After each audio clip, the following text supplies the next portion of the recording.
Bonjour, c'est Ursule encore. On est le 28 septembre 2022. Alors, je viens sur la trompette aujourd'hui encore et je viens proclamer le retour de notre Seigneur Jésus-Christ. Soyons tous bénis, amen, et que sa joie soit notre force en ce jour. Alors, bientôt régnera celui que le monde n'attend pas. Amen. Bientôt, il régnera. Celui-là que les hommes n'attendent pas, les hommes n'espèrent pas. Et puis, ben voilà, allez, en banc, il y aura quelqu'un qui sera là, qui va dire, je suis celui qui gère le monde maintenant. Alors, regardons un peu ce que la Bible dit à propos de ce monsieur-là. Alors, je vais lire dans 4 Esdras. 4 Esdras, attendez, il faut que j'ai bien mon texte. 4 Esdras 51. Attendez, oui. 51, attends, excusez, je vais voir si c'est 51 ou 31. Voilà, 4 Esdras 51. Et puis, on va continuer à 4 Esdras 5. Et après, on va regarder dans la Bible, le Louis II. Là, je suis dans le Taube, la Bible Taube. Et quand on va lire, on va comprendre pourquoi ils nous ont enlevé le texte. Parce que la Bible Louis II, elle a juste 66 livres. Mais la Bible Taube que j'ai, je ne sais plus si elle a 88 livres ou bien 100 et quelques, je ne sais plus. Mais tout ça, ce sont les textes qui sont disponibles dans certaines autres Bibles, disponibles dans les recueils dans la Torah, chez les Hébreux, chez les Araméens. Il y a tous ces textes-là qui sont là. Mais nous, on nous a un peu vissé, serré, on nous a un peu orienté la pensée et puis on nous a choisi les textes pour dire, vous allez lire ceci, ok? Alors on nous a gardé là, dans ce cadre-là. Maintenant, hein, qu'est-ce que Jésus-Christ a dit? Il a dit, celui qui cherche trouvera et on ouvrira à celui qui frappe. Et il dit, demandez, il vous sera donné. Alors, on est appelé à chercher pour découvrir. Hein. Mais si on s'assoit juste pour faire confiance à la providence ou bien peu importe, alors on sera vraiment très surpris. Et même les gens sont très très surpris.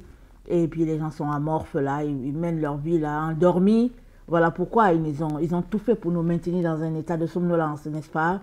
Ils nous ont donné les textes vraiment calmes là, où bon, c'est simple, on dit bon, allez-y nourrir les gens, les pauvres dans le besoin, et puis ben, des choses comme ça pour nous garder tout simplement dans un état latent.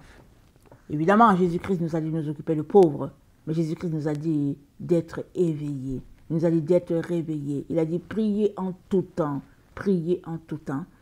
Alors, quand tu dis à quelqu'un de prier en tout temps, tu lui dis voilà ce que tu dois faire, tu lui donnes aussi les outils dont il a besoin pour pouvoir arriver à ses fins. Alors, ils nous ont dit que Jésus a dit de veiller, de nourrir les pauvres, de ne pas s'occuper de la nourriture, de ces choses comme ça, de ne pas s'inquiéter. Et Jésus-Christ l'a dit. Le seul problème, c'est qu'ils nous ont retiré les outils que Jésus-Christ nous a donnés pour qu'on puisse marcher sur son chemin à lui. Parce que Jésus-Christ, il a pourvu pour qu'on puisse avoir tout ce qu'on a besoin pour être victorieux sur cette terre.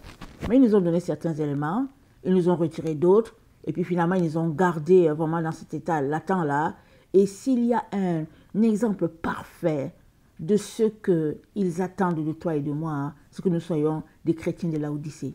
Vous savez que l'église de Laodicée, c'est l'église qui dort. Ils sont contents d'être dans leur or, dans leur argent troué, dans leur habit troué, percé, dans leur monde des gens, disons, illuminés. Alors, ils sont là-dedans. Alors, voilà. Et ça, l'ennemi est content tout simplement. Parce que quand tu es dans cette atmosphère de chrétienté, tu es tout simplement un bon candidat pour l'enfer. Alors, je ne sais pas comment te dire de sortir de là. Parce que si tu continues sur cette voie-là, tu es juste un très bon candidat que Satan aime. Parce que tu vas atterrir direct en enfer, sans escale. Parce que ce n'est pas la voie de Jésus. Alors, 4 Esdras 1. Je priais. C'est Esdras qui... Bon, on l'a nommé Esdras, mais son nom, c'est pas Esdras. J'ai oublié le nom de ce prophète-là, c'est pas Esdras. Ok? Alors, je ne sais pas si c'est Sathanaël ou bien c'est... excusez, je connais plus, j'ai oublié son nom. Ok? C'est un prophète de l'Éternel. Ok? Et je ne sais... ok, il a été, si j'ai bonne mémoire, il a été le scribe du prophète Jérémie, si j'ai bonne mémoire. Alors, je ne sais plus c'est qui, mais bon, voilà un peu. Alors, c'était le scribe de Jérémie. Alors, ça veut dire que pour que tu sois le scribe d'un prophète, ça veut dire que toi-même, tu baignes dans la présence de Dieu. Ça veut dire que tu es le choix de Dieu pour travailler avec ce prophète-là. Alors, la présence de Dieu est aussi sur toi. Surtout que le prophète parle, et puis toi, tu écris, et il te revient de communiquer la pensée que le prophète a reçue au peuple. Tu dois l'écrire de telle sorte que ceux qui vont lire cette prophétie-là puissent acquérir aussi la pensée avec laquelle Dieu a donné cette parole-là. Alors, c'est sûr et certain qu'étant scribe, la présence de Dieu aussi demeure sur de telles personnes. Alors, je priais et je dis, penses-tu que je vivrai jusqu'à ce jour-là? Qui sera là en ces jours-là? Il me répondit, concernant les signes sur lesquels tu m'interroges, je peux t'en dire une partie. Mais concernant ta vie, je n'ai pas été envoyé pour te le dire. Je ne le sais pas. Concernant donc les signes, voici venir les jours où les habitants de la terre seront saisis d'un grand égarement, où la voie de la vérité sera cachée et où, quant à la foi, la région sera stérile. L'injustice proliféra plus que celle que tu vois toi-même et plus que celle que tu as jadis entendu parler. Le pays que tu vois maintenant régner sera une ruine chaotique et on le verra déserté. Tu le verras bouleversé après le troisième temps. Si le Très-Haut te donne de vivre, le soleil resplendira soudain pendant la nuit et la lune pendant le jour. Du sang goûtera du bois, la pierre donnera de la voix, les peuples seront ébranlés et les trajectoires des astres seront changées. Alors régnera celui que n'attendent pas les habitants de la terre, et les oiseaux migreront tous. La mer de Sodome vomira des poissons pendant la nuit. Elle donnera de la voix, une voix que beaucoup ne connaissaient pas, mais que tous entendront. Ce sera le chaos en de nombreux lieux, et fréquemment des feux s'élèveront. Les bêtes des champs quitteront leur domaine, et les femmes, au moment de leurs règles, enfanteront des monstres. Dans les eaux douces, on trouvera des eaux salées. Tous les amis se combattront entre eux. Alors, la pensée se cachera et l'intelligence se retirera dans sa demeure. Beaucoup la chercheront et ne la trouveront pas. L'injustice et la débauche proliféreront sur la terre. Un pays interrogera son voisin en disant « N'est-elle pas passée chez toi la justice qui fait le juste ?» Et il dira « Non. » Alors, en ce temps-là, les hommes espéreront, mais n'obtiendront rien. Ils peineront, mais leur voix n'aboutira pas. Voilà les signes qu'il m'a été permis de te dire. Waouh! Donc, voilà, l'ange, il parle à ce prophète-là, il lui dit ok, un temps vient sur la terre où les gens seront saisis d'égarement. Ça, c'est notre temps, n'est-ce pas? Nous sommes dans les temps où, en tout cas, le peuple est égaré, le monde est égaré. On n'a pas besoin de prendre la Bible pour lire, pour voir qu'on est dans l'égarement la plus totale. C'est-à-dire, tu t'arrêtes, tu te dis, c'est pas possible, ce que je viens de voir. C'est pas possible, ce que je viens d'entendre. Mais qu'est-ce qui se passe? Tu t'arrêtes, tu te dis, ça n'a pas d'allure. C'est-à-dire que tu peux être là et puis tu connais une vérité aujourd'hui et demain quand tu entends la même vérité, c'est un gros mensonge. C'est-à-dire que ça a été tourné. De telle sorte que tu te dis que mais non, mais c'était pas ça. On te dit, hey, tais-toi. On dit, c'est pas ça, tais-toi. C'est ça la vérité. Leur mensonge là, c'est ça qu'ils appellent vérité. Voilà ce que notre monde est devenu. Et Dieu, qui sait tout, avait déjà révélé ça à son serviteur, le prophète. Et dans ce sombre tableau, amen, Dieu s'attend à ce que nous, ses enfants, on puisse marcher dans la droiture d'esprit et dans la vérité. Il s'attend à ce qu'on ne puisse pas être égaré. Il s'attend à cela. Et c'est un choix qui vient de tout un chacun. Donc, écoutons ce qu'il dit dans Éphésiens 4, ok? Ce que notre Dieu nous dit. Éphésiens 4, le verset, excusez-moi, le verset 14, ça dit, c'est pour cela qu'il est dit, réveille-toi, toi qui dors. Relève-toi d'entre les morts, et Christ t'éclairera. Tu es appelé à te réveiller. On te dit réveille-toi. Organise-toi pour te réveiller, c'est ça qu'on dit. N'attends pas que quelqu'un vienne te réveiller pour dire hey, James, debout. Non, non, non. On te dit réveille-toi. Tu as le choix de te réveiller ou bien de continuer de dormir. Tu peux dormir parce que tu aimes dormir, tu es paresseux. Tu peux dormir parce que tu es matin, midi, soir accroché à la télévision, à la technologie de ce monde. Tu peux être en train de dormir parce que tu es tout simplement intéressé par la vie de ce monde, le monde qui tourne là. C'est un monde qui a été mis sur pied selon le système de Babylone. Okay? Les anges déchus, ils l'ont mis ça en place. Va lire le livre d'Enoch, tu sauras d'où vient notre monde, comment il a été mis sur place. Et Dieu te demande de te réveiller. Qu'est-ce qu'il est en train de te dire? Il te dit d'aller voir les choses selon Dieu. Il te dit de te connecter à la perspective de Dieu. Il te dit d'aller consommer, d'aller manger ce que Dieu te demande de manger. Parce que la Bible dit quoi? Il dit, celui qui mange, Jésus a dit, celui qui me mange et qui me boit, il aura la vie. Il a la vie. Alors, te réveiller, c'est manger la nourriture de Jésus, c'est boire de son eau. Et Jésus-Christ a dit quoi? Il dit, l'homme ne vit pas de pain seulement, mais de toute parole qui sort de la bouche de Dieu. C'est-à-dire que te réveiller revient à manger la parole de Dieu, à prendre du temps, à t'asseoir. Si ça te prend des heures, je ne sais pas combien, assois-toi, lis la parole, communie avec le Seigneur. Pendant que tu es en train de faire cela, tu es en train de te réveiller. Alors, le prophète donc, l'ange dit au prophète, que la terre sera saisie d'égarement. Et dans ce temps-là, régnera quelqu'un que le monde n'attend pas du tout. Pourquoi le monde ne l'attend pas? Parce que c'est Satan lui-même qui va régner. Satan va régner, il va s'incarner en une personne et il va prendre le contrôle de la terre. Voilà ce que notre Dieu nous dit.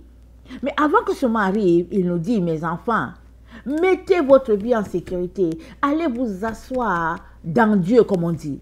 C'est-à-dire, organisez-vous pour que quand ce monsieur-là viendra sur la scène, vous soyez déjà partis. Parce que c'est dit quoi? Allons-y lire dans 2 Thessaloniciens 2, parlant de ce monsieur-là qui va venir prendre le contrôle de la terre et qui va se faire le boss de la terre. Il va se faire Dieu. C'est ça qui est dit de lui. Alors, 2 Thessaloniciens 2, c'est Paul qui nous parle de lui. Le verset 2, ça nous dit, le verset 3, ça nous dit que personne ne vous séduise d'aucune manière.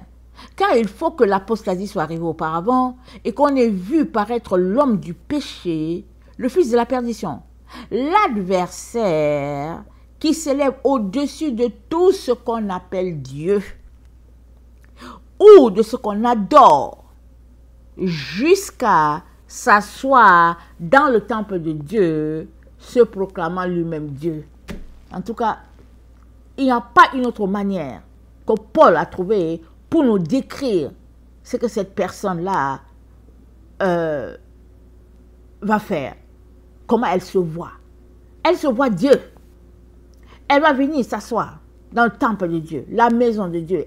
C'est-à-dire qu'elle va hypnotiser, monopoliser tout ce que Dieu a mis en place. Elle va monopoliser cela, cette personne-là, pour pouvoir asseoir son hégémonie. Alors la Bible nous dit quoi? Que cette personne, quand elle sera là, c'est dit quoi? Le verset 9. L'apparition de cette personne se fera par la puissance de Satan, avec toutes sortes de miracles, de signes et de prodiges mensongers. Ça sera juste la magie. vous savez que les gens qui font la magie, c'est le mensonge. Ils te font croire qu'ils sont en train de couper quelqu'un en deux alors que, illusion. Ils font de ces choses et puis ils vous envoient un rideau d'illusion. Vous êtes là, vous dites que, oh, alors que la personne est bien là assise en train de rire.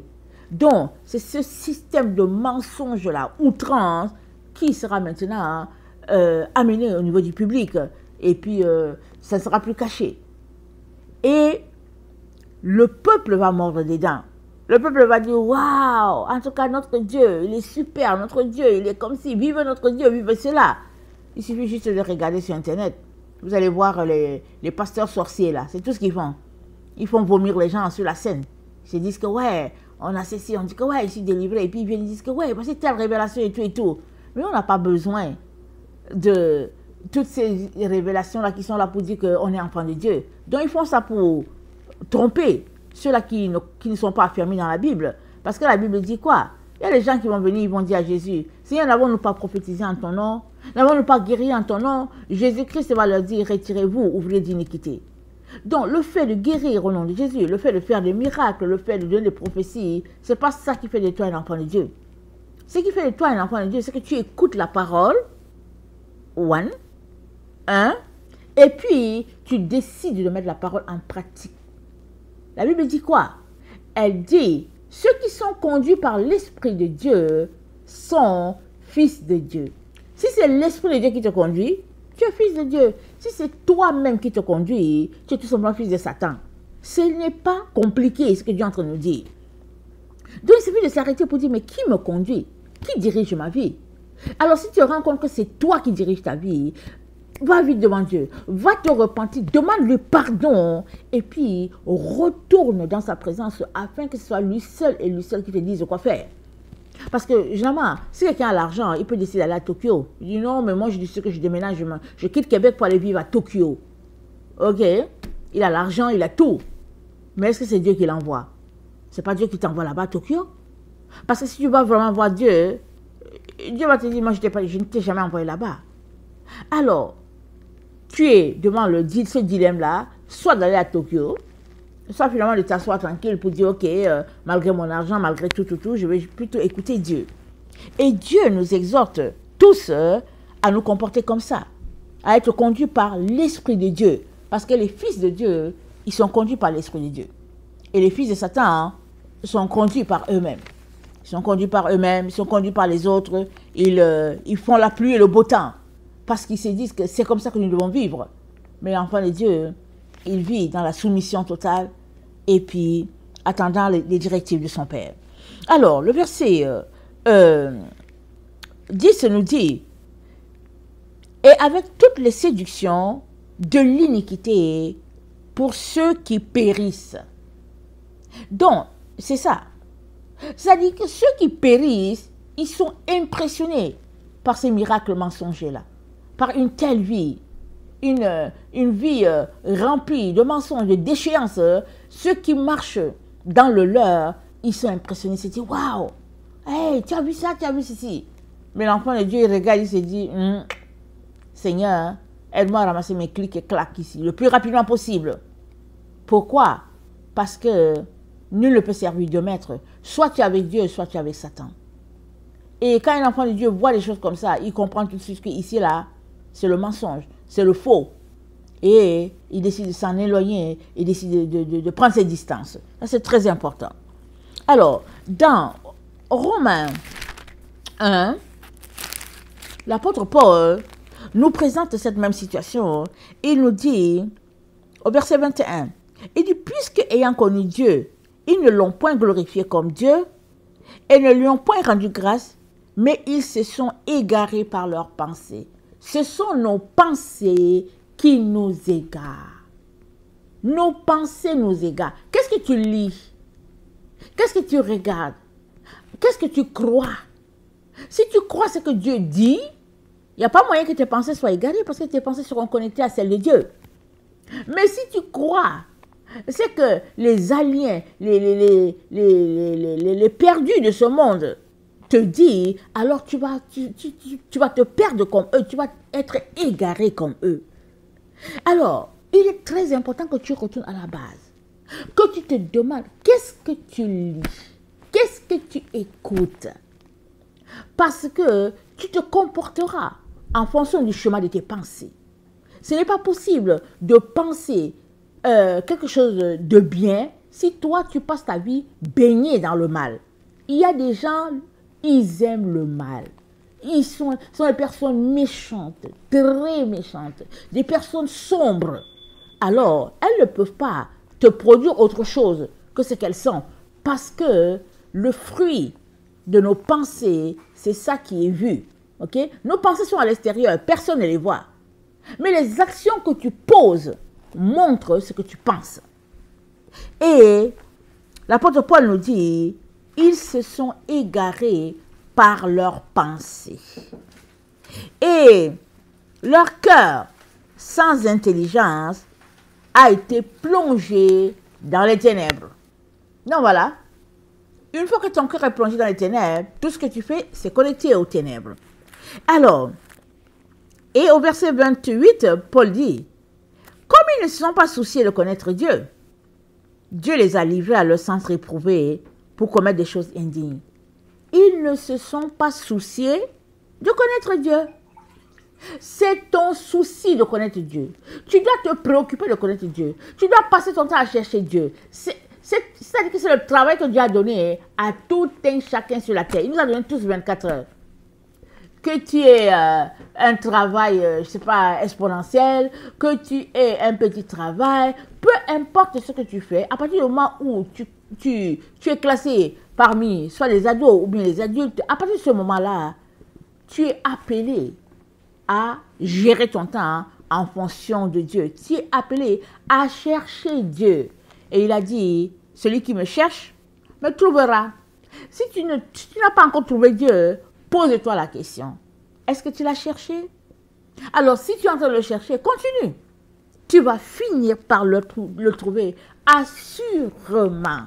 Parce que quand tu commences à chercher Dieu, il se met aussi à se cacher. Pourquoi? Parce qu'il aime jouer à cache-cache avec ses enfants. Il aime jouer à cache-cache avec ses enfants. Mais il attend que tu continues de le chercher. Et l'endroit où tu vas le découvrir, c'est l'endroit où il aura tant de choses à te confier. Mais si tu veux tout simplement venir t'asseoir devant Dieu aujourd'hui, et puis demain tu veux que Dieu te parle, il y a quelque chose qui ne va pas. Ça veut dire que non, il faut que tu cherches Dieu. Et si tu le cherches, tu vas le trouver. Alors, on est donc dans ce temps-là où nos pensées sont égarées, tout ce que nous posons sont égarés, tout est fait pour égarer les enfants, pour égarer l'humanité. Tout est mis en place, tout est tracé, tout. Maintenant, si tu ne veux pas marcher dans ce système-là, c'est à toi d'aller à contre-courant. Comment? Par tes pensées. Va aligner tes pensées à celles de Jésus. Décide de retourner au message de la croix. Parce qu'il est très important qu'on ne puisse pas enlever la mission, le message et la mission. Je dis le message et la mission de Jésus, ça n'existe même plus. On dit seulement, oh, on est chrétien, et puis bon, voilà, c'est tout. Mais on ne veut pas ce qui suit. Mais la mission, le message, Jésus nous a parlé de quoi? La croix. La croix, il dit, porte ta croix. Alors, la croix, c'est quoi? Les épreuves. Nous sommes appelés à vivre des épreuves jusqu'à notre dernier souffle. Et les épreuves, c'est quoi? C'est le feu que Dieu permet afin qu'on puisse se purifier. Mais si tu ne veux pas les épreuves, je ne sais pas comment tu vas faire pour pouvoir te dépouiller des parties impures de ta personne. Tu as besoin de cela. Alors, nous sommes dans le temps vraiment d'extrême égarement. Et Paul dit au verset 32, eh bien, qu'ils connaissent le jugement de Dieu, déclarant dignes de mort ceux qui commettent de telles choses. Alors, nous sommes dans le temps du jugement de Dieu, et quand Dieu juge, il tranche selon sa vérité. Alors, si tu as été trouvé en train de courir après les choses du monde, tu seras séparé de Dieu. Si tu as été trouvé en train de chercher Dieu, alors il t'aidera afin que tu puisses être conduit à la maison du Père. Il est donc très important que tu puisses t'arrêter. Et puis faire les efforts nécessaires pour pouvoir laisser Dieu être Dieu dans ta vie. Tu n'as pas le choix. C'est à ça que nous sommes tous appelés. Pour que tu ne puisses pas te retrouver dans l'enceinte du monsieur qui vient. Je l'appelle le monsieur. Parce qu'il vient pour régner sur la terre. Il vient pour faire la loi et le beau temps. Se moquer des enfants de Dieu. Il vient et par lui, le 666 sera imposé à tous ceux-là qui seront là sur la terre.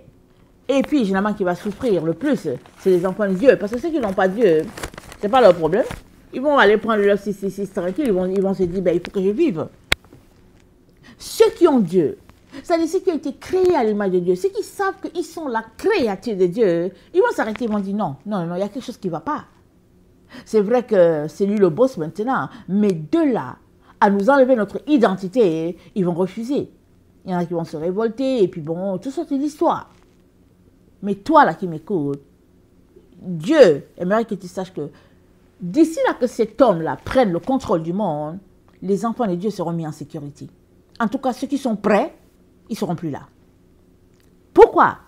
Parce que Dieu les récompense. Il leur donne une bouffée de fraîcheur. Pourquoi? Parce qu'ils sont maintenant en train de prier. Ils sont maintenant en train de jeûner. Ils ne dorment pas. Ils cherchent la face de Dieu.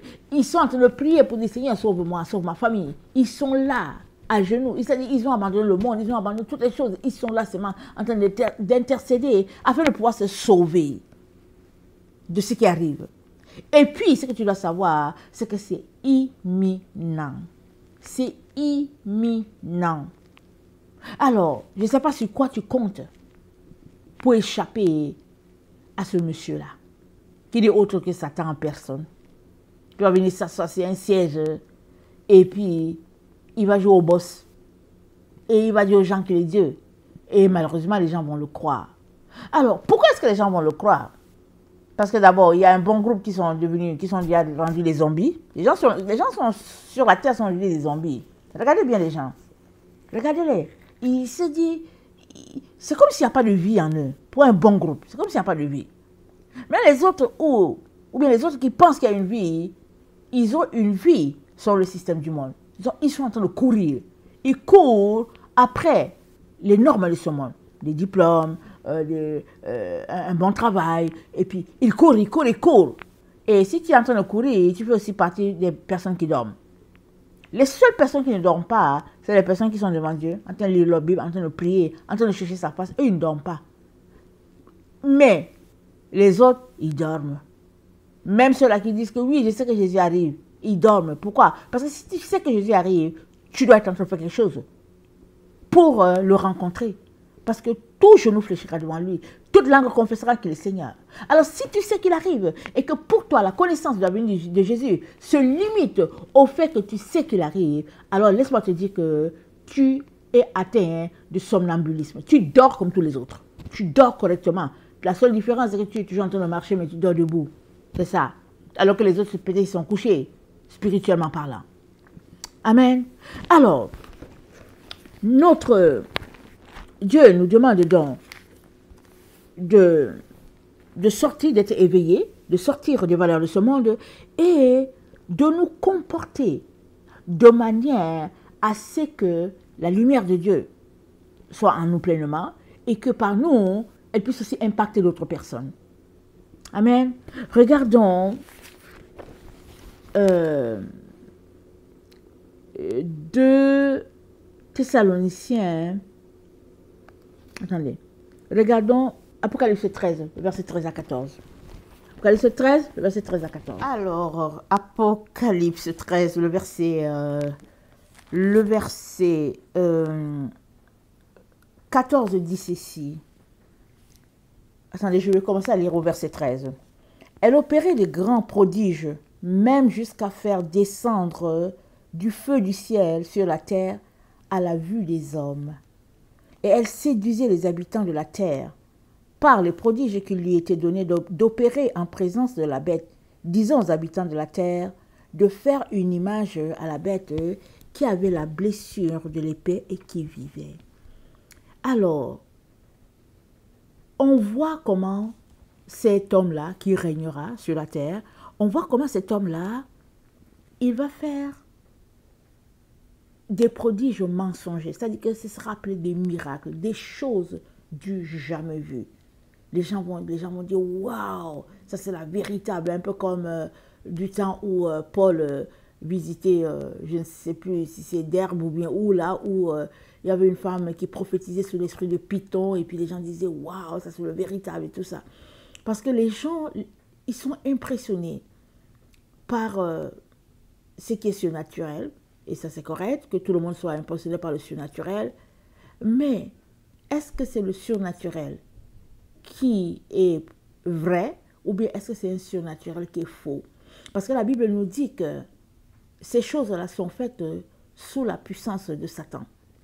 Regardons ce que Dieu dit à Israël dans Nombre. Est-ce que c'est Nombre ou Deutéronome? Attendez, je vais... attendez.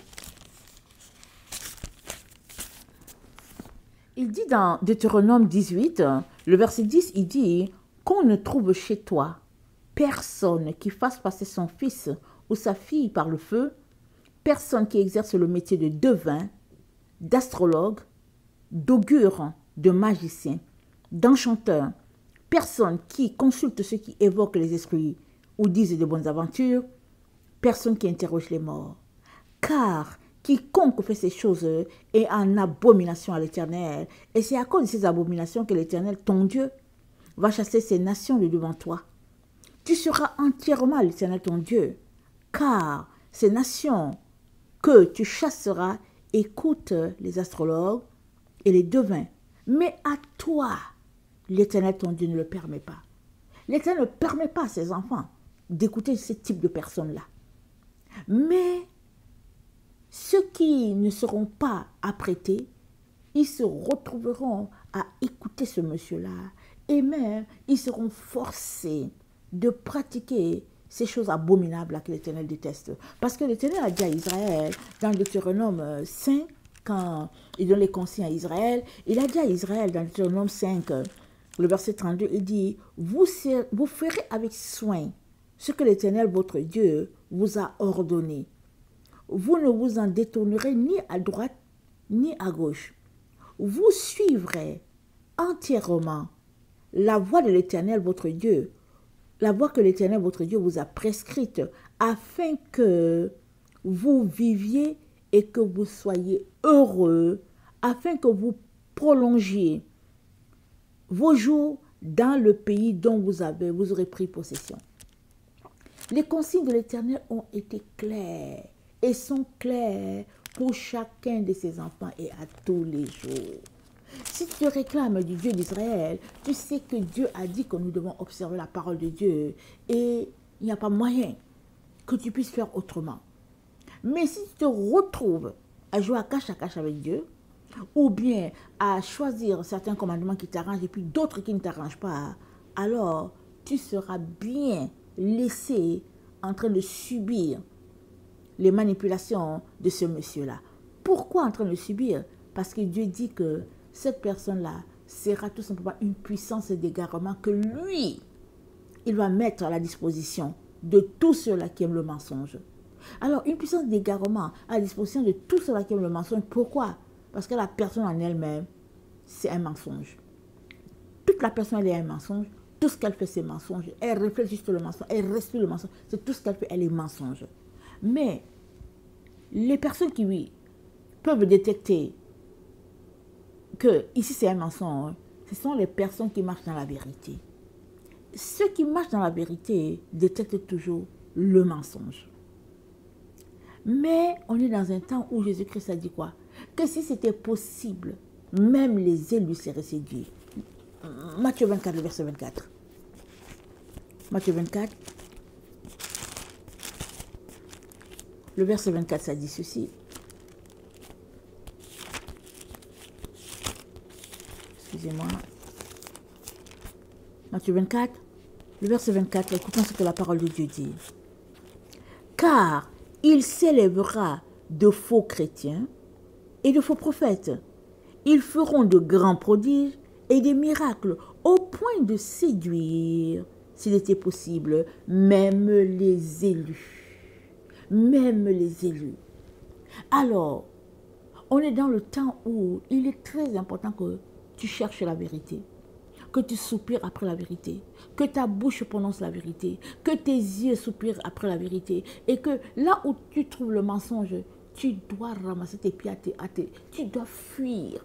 Tu ramasses tes jambes à ton cou, tu fuis seulement. Tu fuis, tu ne restes pas là où il y a le mensonge. Vous savez, il y a quelques jours, j'ai vu une vidéo, un titre qui est passé, j'ai dit je vais suivre ça. Alors, je me suis mise à suivre. Je suis peut-être restée 10 minutes ou 15, je ne me rappelle plus. Et puis, je me suis dit, en tout cas, je ne sais pas, mais... Non, je suis sortie de là. Je ne sais même pas si ça a duré 10 minutes. Le temps que je me rende compte que, non, il y a quelque chose qui ne va pas. Vous savez, dans la nuit, j'ai été attaquée.